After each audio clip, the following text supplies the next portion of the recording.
रिया और मीरा दोनों पक्की सहेली थी। अपनी सभी बातें वो एक दूसरे को बताती थी। मीरा की शादी हो गई और वो अपने ससुराल चली गई और 2 साल बाद रिया की भी शादी हो गई। अब उनकी बातचीत कम हो गई। दोनों अपनी जिंदगी में व्यस्त हो गई। आज अचानक 5 साल बाद बाजार में मीरा को देख रिया की खुशी का ठिकाना नहीं रहा। वो जोर से मीरा के गले लग गई और बोली, तू यहाँ कैसे? मीरा ने बताया, उसके पति का तबादला इसी शहर में हो गया है और अपने पति से मिलवाया। उसके पति को देख रिया को अंदर से बुरा सा लगा। एकदम लंबी कट काठी, कोरा रंग और कपड़ों से भी अमीर लग रहा था। मीरा को देखकर भी महसूस हुआ कि उसका स्टैंडर्ड काफी ऊंचा है रिया से। रिया खुद को देख अजीब सा लगा। सस्ता ससुर, गरीबी सी हालत। मीरा और उसके पति उससे काफी अच्छे से मिले और दोनों ने एक दूसरे का नंबर लिया। बातों बातों में पता चला कि मीरा का पति एक बड़ी कंपनी में मैनेजर है, जबकि रिया के पति एक छोटी कंपनी में थे। रिया की एक बेटी भी थी। कुल मिलाकर महीना थोड़ी खींच तान कर निकलता। रिया का पति दिल का भला इंसान था। वो हर संभव प्रयास करता परिवार को खुश रखने का। रिया को भी बहुत प्यार करता। रिया अपनी जिंदगी में खुश थी, पर आज पहली बार उसे जलन सी हो रही थी। घर आकर भी वो अनमनी सी थी। आज उसने घर की हर चीज को नोटिस किया तो महसूस हुआ कि वो कितनी दंगहाल जिंदगी जी रही है। बस मन में कुंठा जाग गई। शाम को अनुज ऑफिस से आया तो उसने मीरा के बारे में बताया और ताना मारती हुई बोली, तुमने अपनी क्या हालत बना रखी है? थोड़ा ध्यान अपने ऊपर भी दो, अभी इसे बूढ़े से लगने लगे। अनुज पहली बार ऐसे शब्द सुनकर चौंक गया, फिर हंसते हुए बोला, तो अब हम बूढ़े लगने लगे हैं? कहीं छोड़ने का इरादा तो नहीं? क्योंकि तुम तो आज भी वैसी ही हो। मीरा का घर रिया के घर से ज्यादा दूर नहीं था।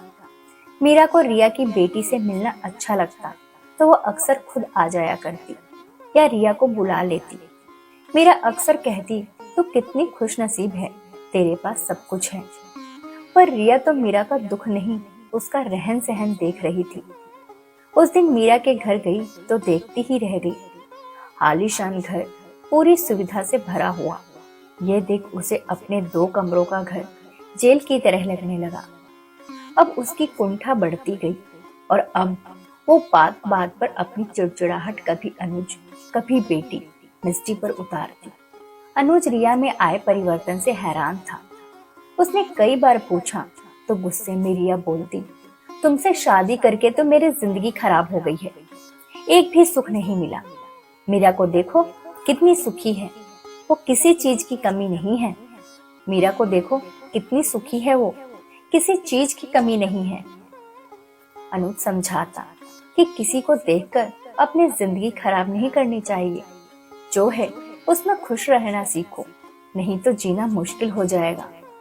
पर रिया की समझ में नहीं आता।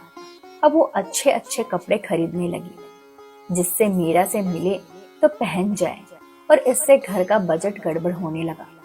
पर मीरा ने कभी उसकी रहन सहन के बारे में कुछ नहीं बोला, बल्कि यह कहती कि तू कितनी खुशनसीब है। मीरा मिष्टी के लिए बहुत सा सामान लाती। उसे मिष्टी से लगाव हो गया था। आज जब वो मिष्टी को गोद में लेकर प्यार कर रही थी तो रिया ने पूछ ही लिया कि तेरी शादी मुझसे पहले हुई थी, फिर तूने बच्चा क्यों नहीं किया? सुनकर मीरा की आंख में आंसू आ गए। बोली, बहुत कोशिश करी, सब इलाज करवा लिया, सब जगह मन्नत मांग ली, पर मेरे अंदर कुछ दिक्कत है तो मैं मां नहीं बन सकती। सुनकर रिया को दुख हुआ। बोली, आजकल तो आईवीएफ से भी हो जाते हैं। मीरा बोली, सब ट्राई कर लिया, अब गोद लेने का ही सोच रहे हैं, वो भी आजकल इतना आसान नहीं है। भगवान जाने कब मेरी सुनेंगे।